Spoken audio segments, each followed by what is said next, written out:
What's going on, everyone? It's your boy SalG here with you on another edition of the Wraparound on It's a Wrap Network. I'm almost blanking out of here. It's another week has gone by, another interesting week in Philly sports.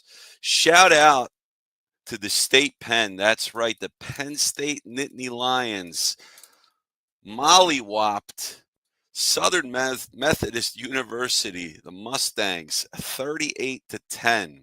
Complete whiteout at Beaver Stadium. 107,000 fans packed in that place. They destroyed the Mustangs. So I want to give credit there. Number 4 Penn State played number 10 SMU. And next matchup for Penn State will be Boise State. So that'll be fun. They're not going to play at Boise with that cool blue turf that they have, but they have a neutral site that they're playing at. So interested in that game. Can't wait to watch. So my alma mater, shout out Penn State. You did it. Great job, guys.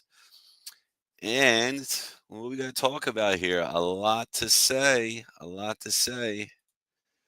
My man Adam checking in saying, "What's up, my man Sal?" Oh, he's digging it. He's digging the shirt. That's right. Tecmo Bowl, old school. Kelly Green bringing this out today. Kelly Green, the Kelly Green uniforms are going to be full effect next week at the link as the Dallas Cowboys come to town.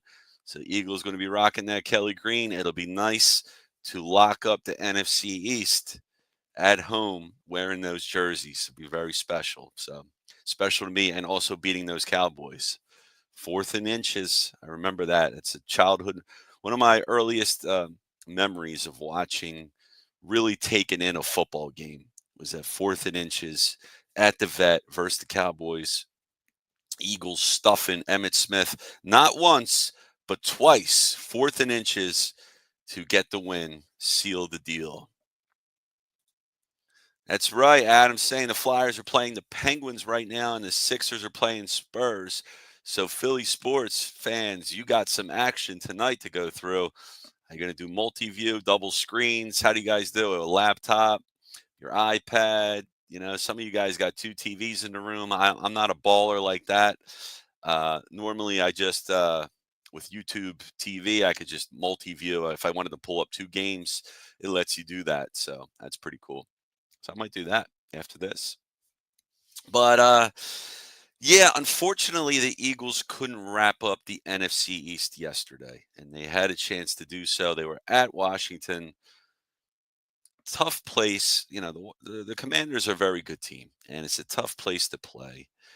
And it's tough to beat the same team in your division twice in a year. Yes, if the team really stinks, you could beat them, but generally, you know, those types of games are split. Now, whatever you want to say, if Jalen Hurts played all 4 quarters and more than 11 plays, which is all he played yesterday, got knocked out in the first quarter with a concussion, I think the Eagles would have absolutely destroyed the Commanders because they were on pace to do so. I mean, they were just Barkley looking great, looking strong. Um, just the offense was clicking, and it looked like they were going to route. They could route. You know, I mean, even with Hurts out, they were up 21-7 in the first quarter. And then I don't know what happened to the Eagles because all they could score was 12 points after that. And that was all field goals. That's all field goals there. So, you know, it's disappointing because, it was easy. The first reaction yesterday, I did a post game show here on It's a Wrap. The Eagles flyby. Make sure you check that out. We're going to be doing that Sunday with the Cowboys game right after the game ends. So tune into that, and we'll break down the game a bit. But the only offense you got was from Jake Elliott in the third and fourth quarter. That wasn't enough. I mean, they should have been able to win. Multiple opportunities to seal the deal. Multiple players dropping balls. You know, Saquon Barkley had a big drop. The biggest drop of the game, of course, is the Devontae Smith drop. That was huge. And Devontae Smith owned up to that drop, saying, he's got to make that damn play. That's a quote by him. Pickett threw a slant to wide open Smith, middle of the field there, and it was 3rd and 5 on the Commanders' 22-yard line, and the Eagles were leading 38-20. If Smith caught that, it looked like he had a lane to go right into the end zone there and dart in, and that would have gave you 37-28, pretty much sealing the deal. Even if you just got the first down, Eagles didn't need to score again at that point because the Commanders just had one timeout and the 2-minute warning left. So Eagles could have iced the game right there, just knelt, just ran the ball, run the clock out. That would have been it. And so, you know, it's easy to blame Kenny Pickett coming in. It's easy to blame Jalen Hurts not being in the game, getting knocked out. But if you look at it, I mean, there are multiple factors of why the Eagles lost. I mean, in this game, it's just the defense didn't hold up, the offensive line didn't hold up. A lot of things. Maybe the Eagles are just feeling themselves too much. Coming in on a 10-game win streak, had a chance to make it 11 if they won yesterday, and they lost. And I'm not trying to make excuses, all right? But maybe they could take this loss and learn from it because there's a lot of things the Eagles need to tighten up. One of them is maturity. I mean, you can't have Jalen Carter getting unsportsmanlike penalties every week. You can't do that. He's like Dominican Sue, like a great player. I know he's probably getting frustrated because he's getting held probably on every darn play. And, when that happens, yeah, you're going to get frustrated. And I'm sure, Carter had his frustrations, but to push the player like that, he falls on his butt. Some people were like, well, that's ticky tack. That shouldn't have been an unsportsmanlike. Well, it was. And maybe Carter's got a target on his back just because of the plays. Refs are looking out for him. CJ Gardner Johnson, I mean, getting thrown out of the game there. Once we lost Gardner Johnson, it seemed like that was the end. He's out the game. 2 unsportsmanlike penalties is an automatic ejection. So you needed Gardner Johnson because once he was out, it just seemed like Commanders scoring at will. Commanders put up 22 points in the fourth quarter. So we scored 21 in the first. But the Commanders scored 22 in the second or in the fourth, and that's where it really mattered. Just icing the game, sealing the win. The Commanders did that. Kudos to them. Jaden Daniels came into the game on a 2-game stretch where he had 82% completion percentage. Well, in this game, it was like 62%. Even so, he threw 5 touchdowns. So Jaden Daniels looks like a pretty good player. He's going to win Rookie of the Year, hands down. I don't see any other rookie coming close, but he's going to take it. It's not going to be Caleb Williams from the Bears there. Jaden Daniels is going to take that. For one of the first things I noted right off the bat, I mean, Barkley looked like he was going to have a day. I mean, he had 109 yards rushing right after 1/4 of play. So he was on pace for over 400 yards rushing. Yeah, he's probably not going to get 400 yards rushing, and he didn't. But, they were stacking the box. Not only did they had 8 men in the box, or at times they had 9, 10 guys in the box. The Commanders were daring Pickett to beat them. And he couldn't. He couldn't beat them. Is it all his fault? No, absolutely not. The guy came in cold. He wasn't expecting to play. How many reps do you think he got with the first team offense? Probably none. Probably none. He gets reps with the backups, right? Pickett went 14 for 24 with 143, a touchdown, and an interception. So yeah, that's not a good game by Pickett. But some of the other players on the team should have stepped up and picked them up. Kellen Moore should have had a better adjustment plan for Pickett. Why not? Why didn't they try it seemed like they abandoned the run. I mean, honestly, because if you get 109 yards rushing, I know they were stacking the boxes. So they were, they're saying, look, if you want to run Barkley, good luck getting through this line. But you couldn't do play. There was no play action. You didn't have dual running backs in the backfield. That could have been something you could have employed with Gainwell and Barkley. And now you don't know who the ball's going to back there. There are too many weapons on this team for this team to fail offensively. And it's crazy because you see 33 points scored and you're like, they didn't fail offensively. Well, I mean, they did. They also failed defensively. They also failed on special teams. The Braden man didn't have great games punting. The only guy on special teams that was worth anything was Jake Elliott. Shout out Jake Elliott making all his kicks in this game. He actually did it. So that's good for him. What he went for? Oh wait, 4 for 5. He missed one kick. My bad.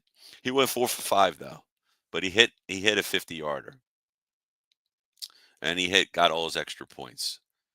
So my bad. I thought he was perfect, but he did miss a game. He did miss one earlier on. Eagles had an opportunity to clinch the NFC East and the NFC top 2 seed.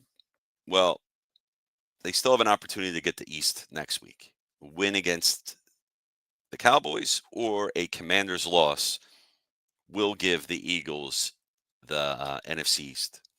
And they still have an opportunity for the first seed, believe it or not. I didn't know that they did, but I saw some report just before I went on here. So you have, and by the way, the Cowboys Eagles game was flexed. Originally, it was supposed to be at 4:25. Now it's at 1 p.m. So all you tailgating fans, I guess you got a little more tailgating, a little less tailgating time. So, you know, get there at 7, 8 o'clock in the morning. You should be good. But here's how the Eagles can still get the number 1 seed. Eagles win last 2 games. All right. And then these other things need to happen. They have to win the last 2 games. Then these other factors need to happen. So it's very unlikely that this happens. Still a possibility. Green Bay to beat Minnesota at Minnesota. I mean, that can happen. That's a tough game for Green Bay. Playing at that dome, the Metrodome or whatever they call it now. But Green Bay has a chance. They're a very good team. They could beat Minnesota. And then the other thing that has to happen is San Francisco beats Detroit at home next week. San Francisco's at home. Detroit has to go outdoors and play. Now, Jared Goff had himself a pretty darn good day yesterday playing the Chicago Bears. And he was at Chicago outside, and I'm saying darn, but I could say damn. I could say damn. I could say shit. I could, but anyway, he didn't give two shits, and he didn't give a damn about playing in the cold. Jared Goff had himself a great game, but San Francisco knocked out of the playoffs. Hey, you know what? They still play for pride. They still have to play out the season. They can play spoiler. They can make Detroit have a bad day, a bad week, going into the playoffs. So San Francisco needs to beat Detroit at home, and Green Bay needs to beat Minnesota at Minnesota next week. Then in week 18, you have Minnesota traveling to Detroit. So it's 2 dome teams playing at a dome. So, fireworks galore. I'm sure it's going to be a shootout. But if Minnesota beats Detroit, basically Detroit has to lose 2 in a row. Eagles have to win 2 in a row. And then you need Green Bay to beat Minnesota. So it's a lot of variables there. Probably unlikely. But the Eagles win next week or the Commanders lose. We get the NFC East and pretty much lock up that, well, I'm not going to say the 2 seed yet if the Eagles lose. They'll get the NFC East if the Commanders lose and the Eagles lose. So the Eagles would get that. Would get the NFC East. Getting that 2nd seed, though, the Eagles need to win. Eagles need to win out to get that because you have Minnesota in the mix for it. So, yeah, I mean, yesterday kind of put a damper on things, on the plans. All my notes that I had to get scrubbed out. But if everything that I've just mentioned comes to pass, right, the Eagles and Vikings finish 14-3. The Lions would finish 13-4. Eagles have what's called a common opponents tiebreaker over the Vikings since both teams would have the same conference record, which would be 9-3. And then the common opponent is the Rams and the Packers, whom the Eagles defeated and the Vikings didn't. So we have that going for us, where we can get the 1 seed. No, long shot, but it can happen. And going back to this game with the Commanders here, let's break this down a bit. First quarter, I need a drink of water. My mouth is dry as hell. That's better. All right. So first drive, you had Barkley ripped off a 20-yard carry. I mean, looked awesome. Barkley gets a touchdown run on the first drive. Again, the Eagles having trouble scoring in first quarters, but they didn't have trouble in this game putting up 21 points. Put them up 7-0. Eagles. All right, then you have another drive here. Um, First quarter at Washington on their second drive. Big kickoff return from Washington, but then you had a fumble recovery forced by Jalen Carter and recovered by Nolan Smith. So defense was working today, but just when it mattered, crunch time. I mean, the Eagles forced 5 turnovers. 5 turnovers. The Commanders gave up 5 turnovers and still won the game. That's only happened 5 times in the past 10 years. So there's not a lot of precedent for that. 5 times in 10 years. 10 years of football. And 11 plays in, Hurts takes a hit and he got up. And I thought he looked a little weird. They didn't automatically mention the head, but I saw him and he was like a little, he was like Scott Hall, Razor Ramon. He was doing this thing. And I was like, I don't know, man. He looks a little off. And, you know, he's getting ready to go to the next play. And the refs are like, get out. We got to check you out. So they goes to the blue tent and he comes out and he's on the sideline with his helmet on. And they make a report and you hear Pam Oliver come on TV saying Jalen Hurts was in the blue tent. Looks like he's got his helmet on, must not have a concussion. Everything's all right, ready to come back in the game. All of a sudden, you see other guys come by, whether it's team doctors or what, coming through, and they take him back and they check him out. And it turns out he has a concussion and never comes back in the game. So, first things first, Jalen Hurts, we want you to be healthy, want you to come back all right. But man, I mean, the way he was raring to go back into the game like that, that's why you need the spotters, you need the doctors coming through, you need teammates, you need other people because a lot of times these guys, these players, they don't want to come out of game even though if they got their bell rung. And, getting their bell rung back in the day was like no big deal. It's like, hey, you just got your bell rung, you'll be all right in a few minutes. But, we've seen with the seriousness of concussions, Tua Tagovailoa being one, for example, where guy could have, you know, guy could have been a vegetable, brain damage. I mean, it's just teams failed the players. So, the NFL has enacted a more stricter, stringent type of concussion policy in place. So now that Hurts missed the game, he got knocked out of the game. Before he can play, he's cleared for next week by an independent neurologist. Independent. So, I mean, he doesn't work for the team. His team doctors sometimes would be like, all right, shoot him up. And he's okay. Send him out there because he's paid by the team. So it's independent. I guess the NFL zone, maybe players union or I don't know how it works out, but they say independent, independent. So it means it doesn't work for the team. But they got to check him out. And there's like a 3-step process. So Hertz has to check all those boxes in that 3-step process, get cleared by the independent neurologist, and then he can play again next week. So I don't want to rush him back. I mean, the guy's health is most important. And, you need him healthy for the playoffs. And you don't want anything long term serious to happen to this guy. So if he's out next week, and there's a possibility, because we don't know how serious everything is, there's a possibility he does miss the next week. If he does, who starts? Because right now you had the quarterback, Pickett, get hurt. He had some type of rib injury. So he might not even be available to start. And Tanner McKee might be a better player overall than Pickett. But Pickett being a veteran, yeah, he's only been in the league 3 years. Being a veteran, he's the backup quarterback, but Tanner McKee might have more talent, more physical tools than Pickett might. So I would say play the kid, play McKee if Hurts is out and Pickett's not 100%. You only have to win one game, all right? And the one seed is tough. So whatever you got to do, because here's the deal: if Hurts, say, concussion never happened. All right. Hurts would play next week. But in the last week, week 18, it's probably a game that's not even needed for the Eagles. All the starters wouldn't play. That would include Jalen Hurts. Well, now in this case, Jalen Hurts might miss week 17 and then come back for week 18 and, play most of the game or maybe half, depending on where the Eagles are in their situation, their playoff bracket there. So, Eagles on their second drive. They scored a touchdown, put them up 14-0. It was Pickett to A.J. Brown, 4-yard pass. The Eagles coming into the game, 58% touchdown red zone percentage, which is 11th in the NFL. It's not bad, but considering that they have such a bad first quarter uh, most of the year, that's a pretty good number if you think about it.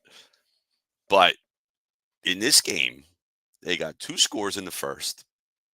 Well, we'll talk about it. They had 3 touchdowns in the first, but they had 2 touchdowns. First time they scored 2 touchdowns on their first 2 drives since week 14, 2022. So that's going back a long ways, man. That's going back a long ways I know it's tough to have 2 touchdowns and 2 drives, but I mean, the way this offense has been playing this year in the first quarter, you would think you'd never see it happen again. So that happened. Nice to see. So got over that. You talking about bad, stupid penalties. You got a roughing the passing call. Jeez, if I can speak. Roughing the passer call penalty on Milton Williams. That might have been a little ticky tack. I think that was a dive by, I think what's his name was that a dive by, oh my God, Jaden Daniels. Anyway, it was a roughing the passer penalty. I thought it was ticky tack. And then there's a touchdown, Jamison Crowder, 6-yard pass. So that roughing the passing call extended a drive there for the Commanders. And then the Commanders claw back up 14. It's now 14-7 Eagles. And then you have Barkley on the 4th Eagles drive, rips off a 68-yard touchdown run. And that Barkley had 109 rushing yards after 1 quarter. 109. Like I said, he was on pace for over 400. And a cool stat on Barkley, he has 4 touchdowns over 60 yards this season, which ties NFL record with Jim Brown and Adrian Peterson. And both of those guys are pretty good. Pretty good. Pretty good, guys. There was some sacks by Nolan Smith in this game. Again, Carter, unnecessary roughness penalty. Carter's got to be more disciplined there. You can't have that happen. The refs are going to be gunning for you. And if I'm the opposing team, I'm saying pregame to the ref, yo, watch out for Jalen Carter. He's dirty. And then you know what? While refs are supposed to be impartial, sometimes you just put something in their head and then subconsciously they look into that. And maybe the NFL just says overall, hey, refs, watch out for these players. They've played dirty. We want to make a point. We want to protect our quarterbacks. We want to protect our players. So stupid penalties, unnecessary roughness. They didn't score on that drive, but still it extended the drive. Just doing something like that extends the drive. Brian Robertson fumbled twice in the half. There was a running back for Washington. Again, turnovers left and right. You get 5 turnovers in a game, you should win. You should win in the NFL. Normally you win that game. Not this game. It was a wacky day. That's all I could say.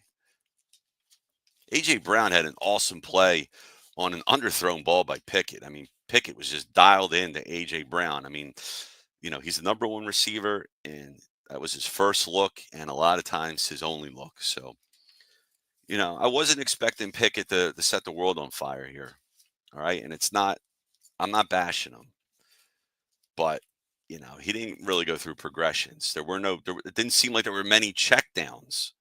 You check down to running back, check down to Barkley, check down to Gainwell, check down to a tight end.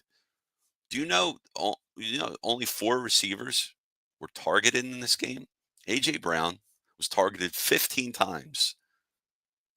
Devontae Smith 8 times. Kenny Gainwell 1 time. And Barkley 1 time. So you're telling me you got the backup quarterback in. They're stacking the box. They're playing zone. I mean, you can't do any of these type of plays. I don't know. It just seems strange to me. Meanwhile, Jaden Daniels hit 1, 2, 3, 4, 5, 6, 7, 8, 9 different players. 9 guys. 9 different guys were targeted. Eagles 4. So when you got a skinny receiver tree like that, I mean, the Commanders know where you're going with the ball. You get 2 receivers. And the other players are running backs, and they were targeted one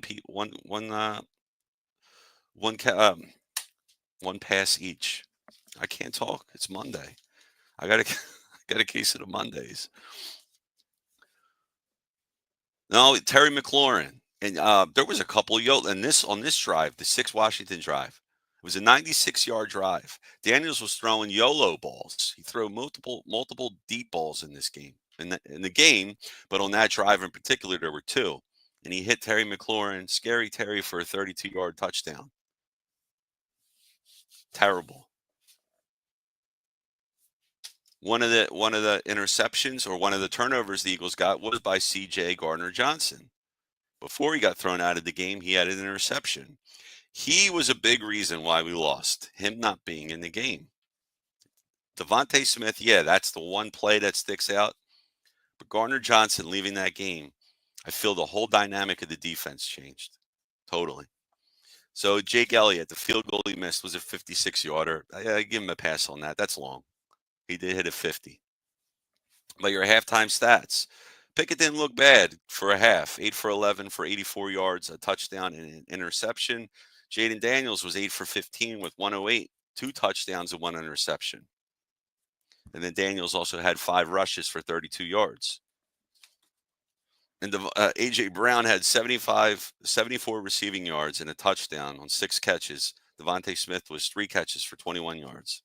Barkley looked like he was going to have a day. 13 rushes, 122 yards, 13.7 yards per carry, and 2 touchdowns. Damn.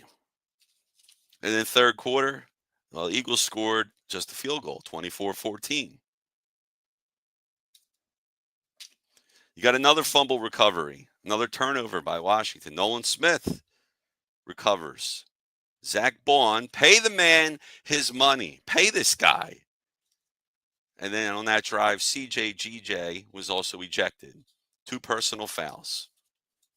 Thanks, guy. Stupid. You can't do stupid stuff. Guess what? Undisciplined teams don't win the Super Bowl. They don't. You look at the probably most undisciplined teams, the most penalized teams in the league. I doubt many are contending for a championship. Very much. I doubt it very much.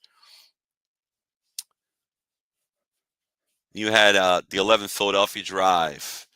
Pickett was shaking his hand. Not only did he have bad ribs, but maybe something happened to his arm or his hand. Who knows?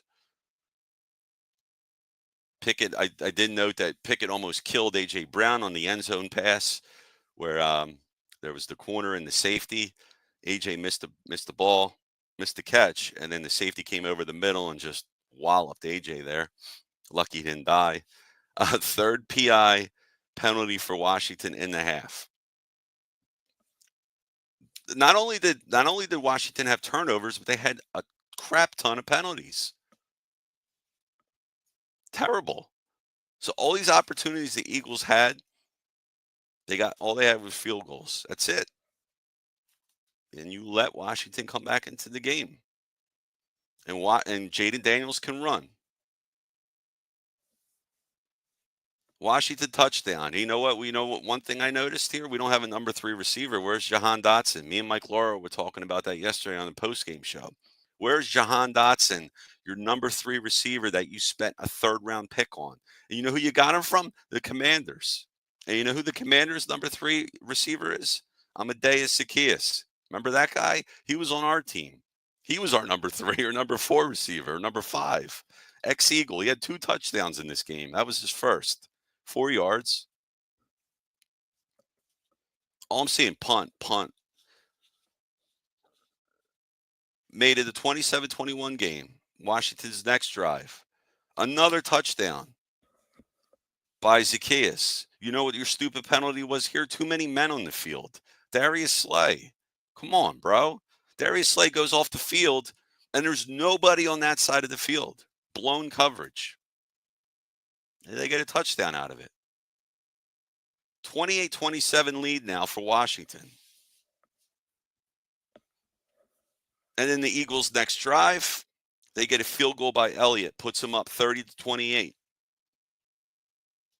And then the next drive by Washington, another interception. Reed Blankenship this time. You had the tip drill. Slay tipped it in the air. Blankenship caught it. That's your touchdown. Or that's, you figure right there, game over. Another field goal by Elliott. Now you're up 33-28. Next drive for Washington. There's 6 seconds left on the clock. Touchdown. Jamison Crowder, 9-yard pass. 2-point conversion good. Jeremy McNichols. Washington's up 36-30 or 33. And that's it. That's your game. All she wrote. 36-33. Washington wins. Daniels 5 touchdowns. Most since Mark Rippon. Remember that dude? Rippon, 1991. And then Washington's now 10-5. The first time they have been 10-5 since 1991 as well. I don't know.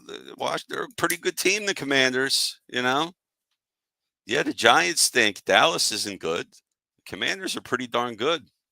And there's a big chance that we play the Commanders in the playoffs. First round.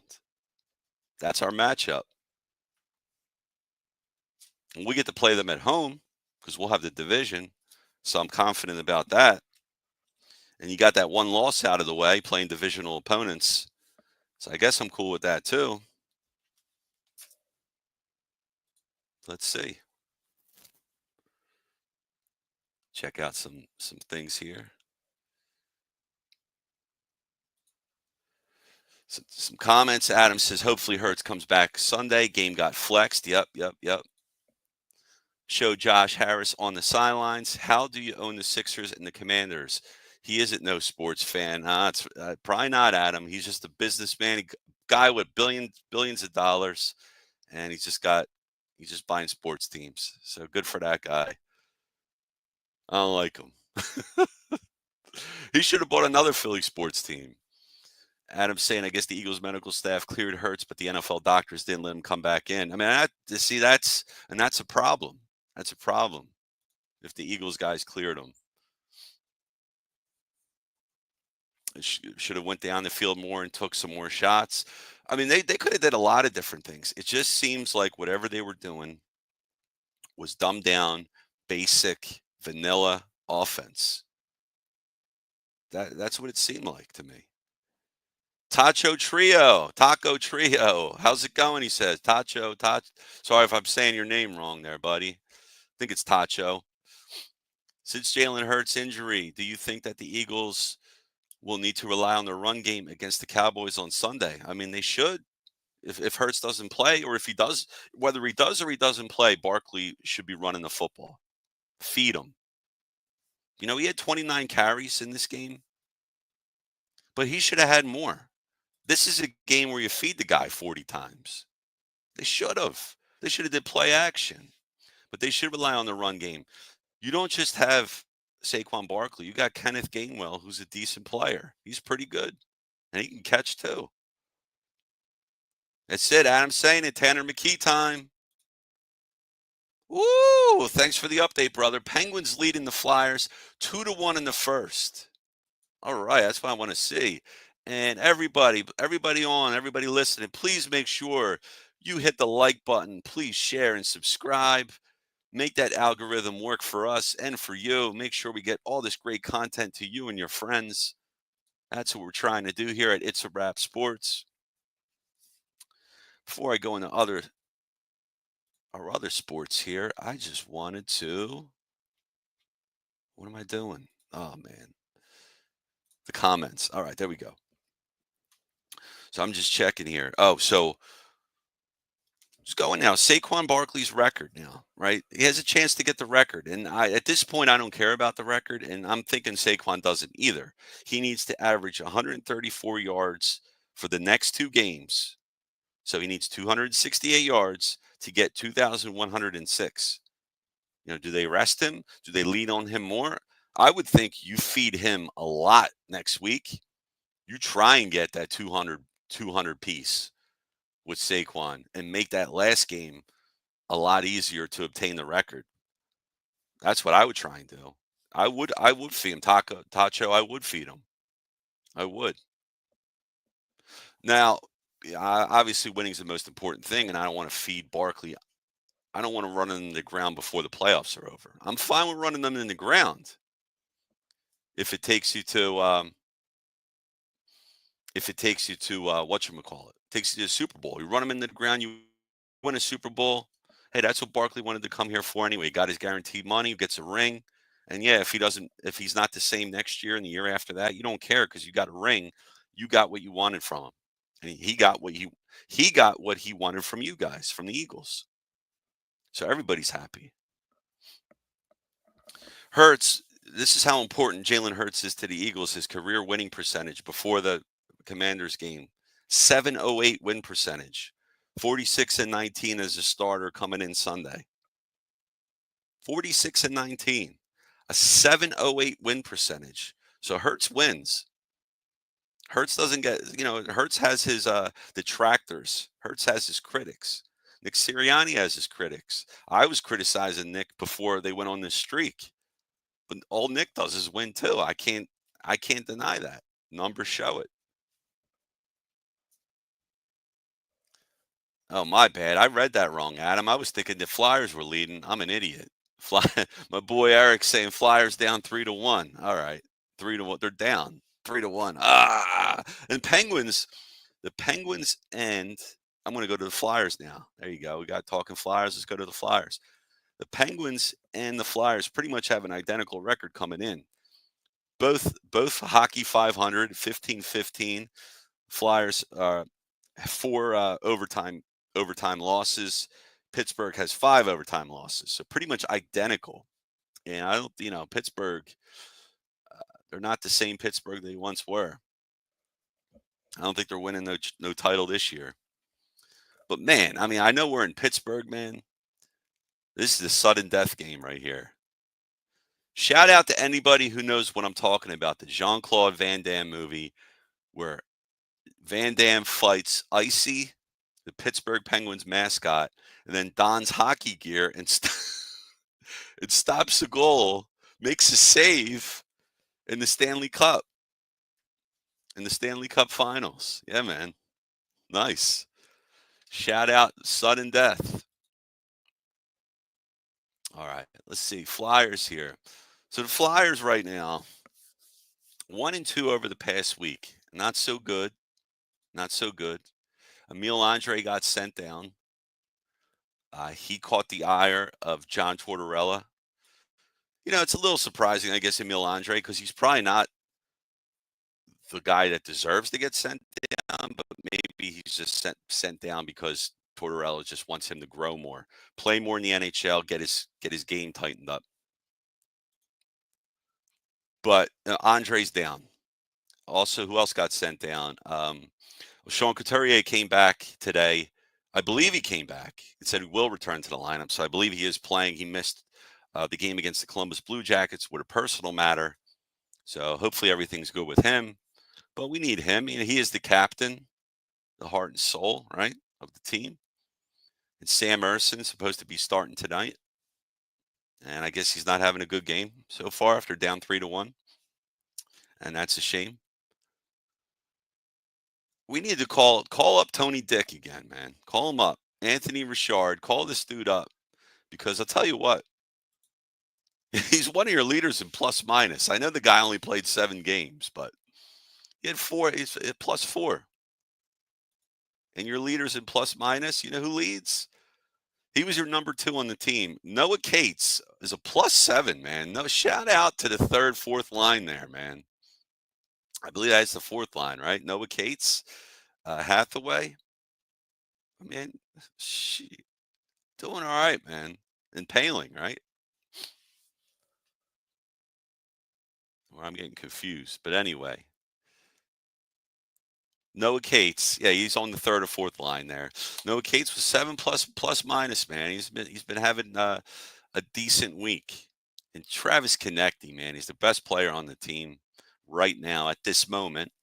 He's got 40 points, 16 goals, 24 assists, and he also leads the team in penalty minutes. Go figure with 35. So I don't think you want, because Travis Konecny is a pretty decent penalty kill guy, and he's your. I don't think you want him being out the game there with penalty minutes. But so right now the Flyers. This is the first game for the Flyers on a 6-game road trip. So they starting with Pittsburgh there, and then the next games they have. They're playing against Anaheim, at LA Kings, at San Jose, at Las Vegas. So that's a tough stretch of games, man.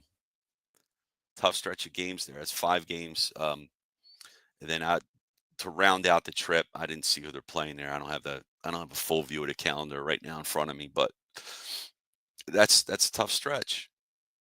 So I guess the 6-game road trip there, if the Flyers are 3-3, that's a win, right? For us, as this pretty much a 500 team as they is 15, 15 and 4, 5th in the Metro. Still got a chance for the playoffs, that second seed. So yeah, but what is this team really? I mean, I don't know if Urson's the guy. He's a goalie, but he might be a backup goalie at best. And you want to see what Kolosov does. And is Fedotov just getting healthy scratched every night? What the hell's going on there? Because just having 3 goalies sitting in the bench, that's kind of dumb. One of them's not getting dressed, right? It has to be happening that way. Has to. Otherwise, it's dumb. But I love John Tortorella. I know he gets heat. I love the way that guy plays. I love the fire. The guy coaches. I love his fire, his intensity. He's a hard ass, man, and hard ass in coaching doesn't really work today in sports for most sports and most teams. But for this youthful team that we have on the Flyers, I think it's just what we need. And you got to straighten these guys out, man. If they're playing bad, hey, I mean, Tort's got no problem healthy scratching anyone. He sent Emil Andre down. Does he deserve to be down? Probably not. Probably not. But right now, it seems like he favors Igor Zamula. So he's up here.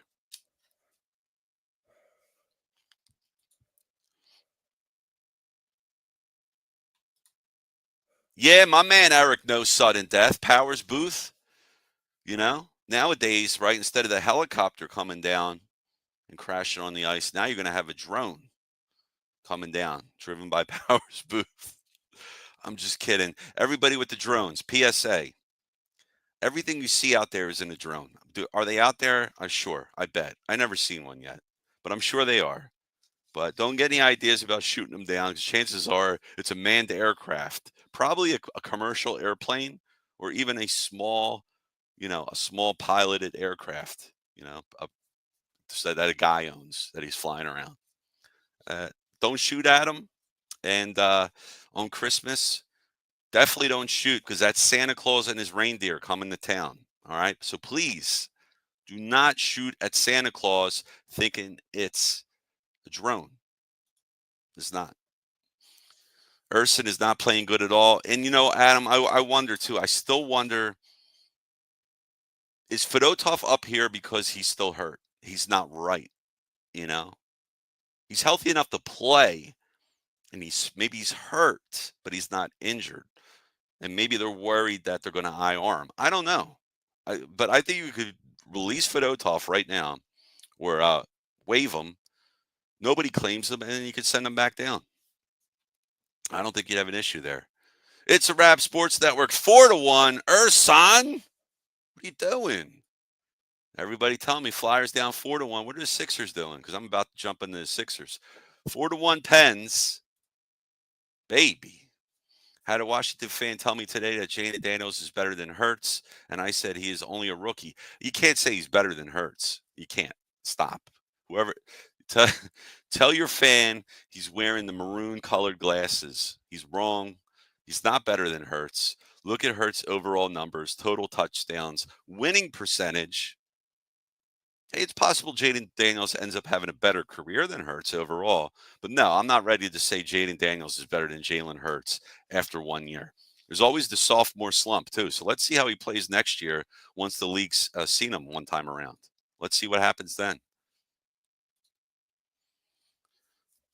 All right. Let's see. Do I have anything else I wanted to say about the Flyers before I transition here? Nah, not right now. All right, so Sixers time. Sixers time. The good times keep rolling for the Sixers. They lose, they get smashed, they get absolutely destroyed by the Cleveland Cavaliers. I can't talk when I get angry. They lost 126-99. And more bad news for the Sixers, as must be the unluckiest team on the face of the earth. Rookie Jared McCain, who was on pace to win Rookie of the Year, having a fine start to the season, he is going to be out at least 4 to 6 months, which takes us to April, which is the end of the regular season. So if he's going to play, it's going to be in the playoffs. But at that point, you want this kid, you want to rush this kid back. I think at this point, you hold him out and keep him out and keep him safe. You wrap him in bubble wrap and you don't play this kid and you just let him watch and learn from wherever he's going to be getting rehabbed. Excuse me. He shouldn't be playing. I'm not risking it. He is the future. Don't trade him for a piece. I don't know if you could trade hurt players in the NBA, especially if it's season ending. Don't trade him. Don't trade him to get the hottest thing in here to try and make a run. Because history says with the horrible, horrendous start that you've had with this season, 3-13 start, that the best you could do is a first round playoff exit. So if that's what you want and you're cool with selling McCain, go ahead, Daryl Morey. But if you do that, chances are Josh Harris might send you out the door, bro. Out the door. Hopefully Tyrese Maxey's playing today. He's supposedly sick. And Embiid's supposed to play today against Wemby there. So that's a great matchup. Embiid had 70 points. I think it was Embiid. I hope it wasn't Wemby, but I believe it was Embiid that had 70 points against Wemby. So great matchup for Embiid if that's the case. Embiid rocking the Phantom of the Opera mask, MF Doom, gladiator style mask. I'm digging it. I think he looks like a badass with that thing on. Shout out to Embiid, man, because I honestly thought he was going to be out, but the dude comes back and he's playing with that mask. And he didn't play in the loss to the Cavaliers. And some people are probably going to say, well, why didn't he play? And I was kind of wondering that too. Wouldn't you rather save Embiid for the better team, which is the Cavaliers? But chances are, because it was in Cleveland, maybe they didn't want him to travel. The other game against Charlotte, that was at home. It's funny because most of the wins that we have come against the Charlotte Hornets. I believe we faced them 4 times already, 4 or 5 times, and we've beaten them every time. So can we play Charlotte every week? Because that would be cool. But Tyrese Maxey, he's doing his best. Paul George, man, in his game against Cleveland, he only had 11 points. So I don't think George is 100%. Yeah, I don't know what's going on with these guys, man. He played 27 minutes, but man, I think he'd do better than that. 4 for 12 from the floor, 1 for 4 from 3-point land. I mean, I know they got smoked, and I guess when you're down so much, you're just throwing up threes, throwing up YOLOs. I mean, Maxey threw up 10 of them, 5 for 10, but you'll take that's a 500 percentage is good for threes. 250, no, is not. And 33% from the floor is also not good. Come on, man. Come on, George. So we'll see how many games we get from Embiid. They're playing tonight against the Spurs right now against Wemby. They've been 2-1 over the past week. Surprisingly, the Sixers are favored in this game, -5, even though the Spurs have had a better record, 15-13, as opposed to the Sixers, who are 9-17. So that tells you what Vegas thinks about Sixers versus the Spurs. They obviously think the Sixers are a much better team, even though, oh no, even though you don't have McCain. So you got Maxey, George, and Embiid should all be playing tonight. And if somebody knows if Embiid, George, or Maxey isn't playing, I'm curious, but I'm hoping they're all playing.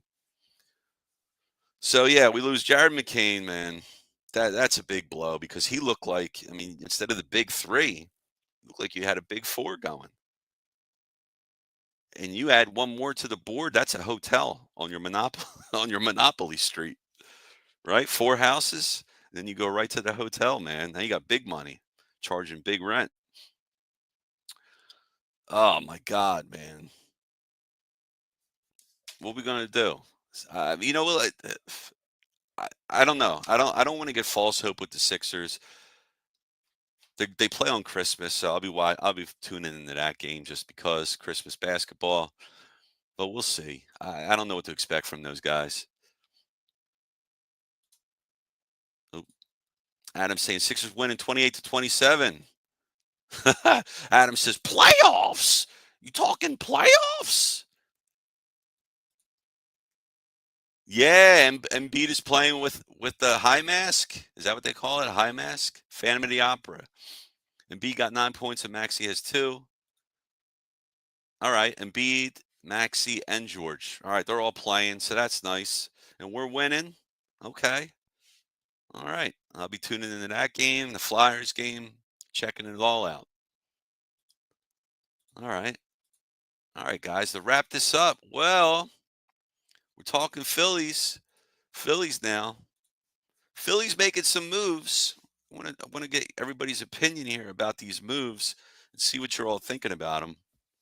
So over the past week, the Phillies have signed outfielder Max Kepler. He's a left-handed left outfielder. He doesn't play center field, so it's left or right for him, probably left field, but he's left-handed. So what does that mean? Does that mean there's a trade in the works? Could Marsh be gone? Because you wanted a right-handed outfielder, if I wasn't mistaken. Well, Kepler, he's not a switch hitter. He's strictly left, and I don't think they're going to teach him how to bat right. So, okay, you got Kepler for 1 year, $10 million, kind of a prove it, show me deal. All right, he was banged up last year. He had a decent 2023 year. He's got some pop. Would be a lot better if he was right-handed. It'd be more attractive to me. But so we got Kepler. So you got Kepler in left. And then I assume you're going to have Marsh, Rojas, platoon, and center, which I can live with that. That's fine. There's worse things out there. And Casty in right field. All right, so you have that. It's not terrible. I mean, I guess it could be better. Hey, it's better than Whit Merrifield. It's better than Austin Hayes. So I say Kepler's an upgrade right there. Okay, cool. It's not right-handed, but whatever. It's fine. I really would have rather have Tyler O'Neill. That was me. Randall Grichuk. That would be another guy I would have wanted. But it's cool. But we got Jesus Luzardo. And when I saw that, I was like, oh, shoot, we got Luzardo. We traded for him. We traded with the Marlins, who just don't sign anyone anymore. They're just, I mean, collecting money from the pool of MLB teams, right? Whatever the shared revenue is that they get, that's what they do. But the Miami Marlins traded left-handed starting pitcher Jesus Luzardo to the Phillies for two minor leaguers, shortstop Starlin Caba, who's 19 years old, and outfielder Amarion Boyd. Caba was the big piece in the deal. And the Phillies also got back veteran minor league catcher Paul McIntosh, who is, I believe, 27 or 28 years old. So, hey, he might be a backup catcher, third string catcher. Um, we do have the other catcher on the team. I forgot his name, the DJ, dancing DJ over there. But I think they could send him down on minors on a minor league deal. So Luzardo was injury plagued last year. He had elbow problems, which is always scary. All right, he threw 66 and 2/3 innings, so elbow trouble. Okay, and he also had back issues. And injuries have been an issue for Luzardo throughout most of his career. He had Tommy John in 2016 as an amateur. Think amateur like in Andrew Painter. And he's also dealt with finger, forearm, elbow, and back trouble. Sounds like a great signing already, right? Look, Luzardo has stuff. There's no doubt about it. And you not only have Luzardo for this year, you also have him for next year before he becomes a free agent. So even there's possibility because right now you have a stacked rotation. I mean, if everybody's healthy, it looks pretty strong. Check this out. You have Zach Wheeler, Aaron Nola, Luzardo, Sanchez, and Ranger Suarez. You still have Taiwan Walker. So I'm wondering, because Luzardo had the small workload last year, that maybe he's a swingman type. Maybe that's a possibility. Maybe he's in the bullpen, pitches 2 innings, 1, 2 innings here and there, spot start here and there. Maybe until they build his arm back up. And then you can really see what he does next year. And then if Luzardo has a great next season, I mean, you could try and sign him in season or after this season, see how he does. Because it would benefit the Phillies if Luzardo's healthy and looking at Luzardo has better skills than Ranger Suarez, by the way. So as a left-handed pitcher, he's better than Ranger. So I wonder if there's still a possibility that Ranger Suarez is traded for either another bullpen piece or maybe another bat. Maybe they're getting bats here, and maybe Rojas and Marsh would just be bench bats, which would be even better if you got a stud center fielder in here, which I don't know who it would be at this point because Kepler can't play center and neither can Castellanos. Mike Trout? Ooh, I would take him, but I wouldn't pay him anything. I'd take him for nothing. Trout's still making a lot of money, though. That's the thing. But I wonder what the Phillies going to do. Phillies also signed a low-level signing, Joe Ross. Joe Ross played for the Nationals. It was a minor league deal, I believe. He can be no, they gave him a $4 million deal, so it's not a minor league deal. It's basically doing what Spencer Turnbull did last year, which I'm surprised they couldn't bring that back. Turnbull, or they didn't want to, maybe because of the injury stuff last year. Because Turnbull was a $2 million player. Ross got $4 million. Ross was better coming out of the bullpen than he was as a starter. So that's probably where he's going to be a long man, swing man type. Maybe the Phillies really did boost up the bullpen. Maybe Ranger goes back to the bullpen. Maybe that's what they do. They didn't exactly say how they're going to do it. But I'm curious because Taiwan Walker, I don't think they're just going to outright cut without at least getting a month and a half of him sucking ass. And then they're going to say, I had enough of Taiwan. Cut him. But we'll see. They're paying that guy a lot of money. And I know what you're saying. This team's $1 billion, blah, blah, blah, blah. My man is making $40 million. Now, just think about it. You're a business owner and somebody was working for you and they make $40 million. And if you get rid of them, you have to pay them $40 million, even if they don't work for you anymore. Do you want to fire that guy? Or would you take his mediocre to shitty work for maybe one more year before you finally cut ties with him? I don't know that I'd be so quick to cut him either. That's a lot of coin left. My apologies. He's got $36 million left. He's got $18 million deal this year, $18 million left for next year. So we'll see.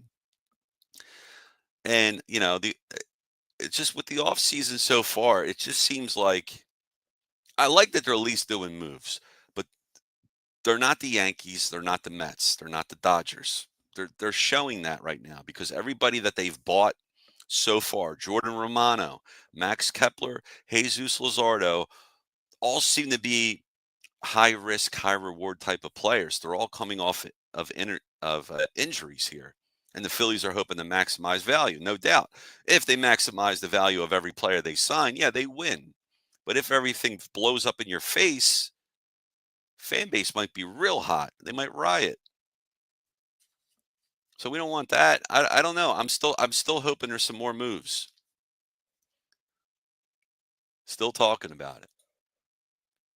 My man Adam saying, awesome show, Sal. Merry Christmas to you and your family. Merry Christmas to you, Adam. Merry Christmas to everybody out there. Happy Hanukkah. Happy Kwanzaa. Happy Festivus.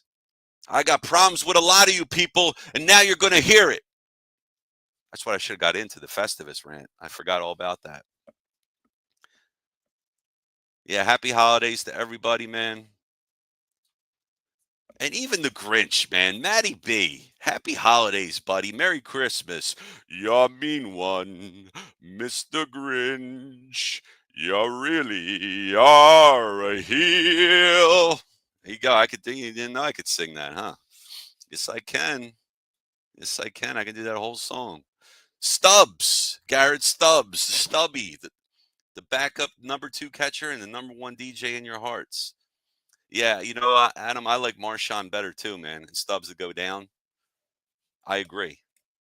I agree, but I'm wondering what they're going to do with McIntosh. You know what? What if, what if they trade JT Realmuto for something? I'd be surprised. My man Jeff checking in. What's up, brother?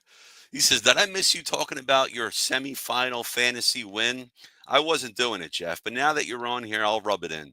I beat Jeff in our fantasy league to move on to the finals. That's right. I'm going to the finals in my fantasy league, and I'm going to play my other buddy, and he's probably going to whoop the shit out of me. So, anyway, there you go, Jeff. I called it out, Bart, brother. You're famous. Walker better not see the field unless he's raking the infield. I agree. I agree. But I have a feeling they're going to play that dude. I could be wrong. Maybe they trade him. Nobody's going to, who's going to want him, right? I'm not the lunch pail crew here. I can't be like, why don't you package Taiwan Walker, Nick Castellanos, and Marsh and Rojas, and get who's the best, whoever the best, get Kyle Tucker. It ain't gonna happen. Get Juan Soto. Okay, that's what.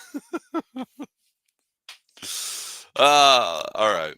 Well, everybody, like I said, I hope you all have a great holiday. Before I go, real quick,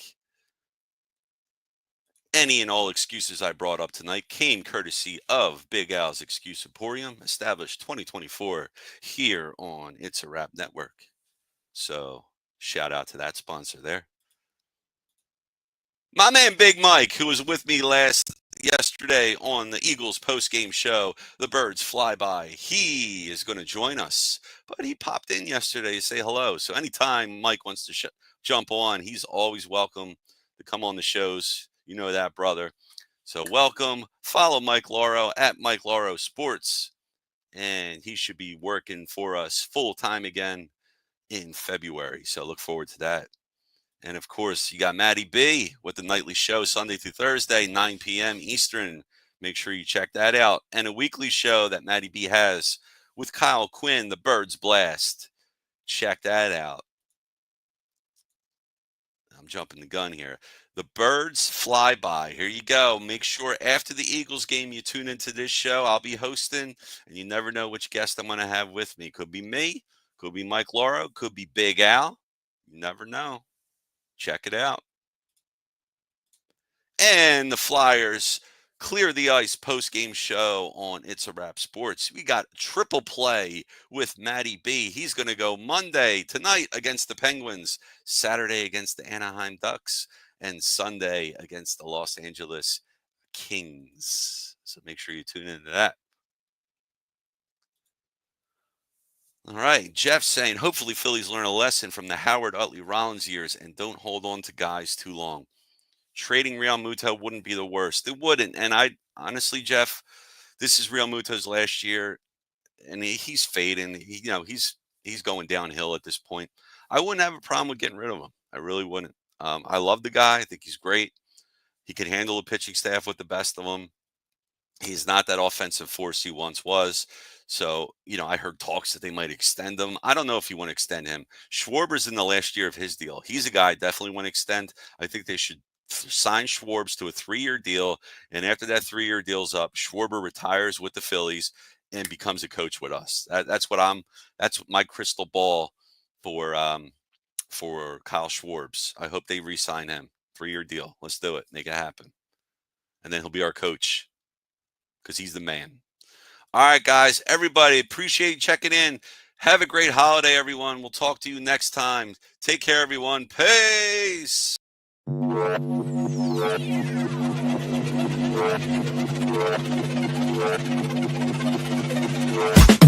been coming up hot for a minute. Everybody know the drop when I'm in it. I drop the top when I'm in it. Everybody know the drop when I'm in it. Yeah, I know so. Everybody know you know when it click through. Then it's about to be a so be fine.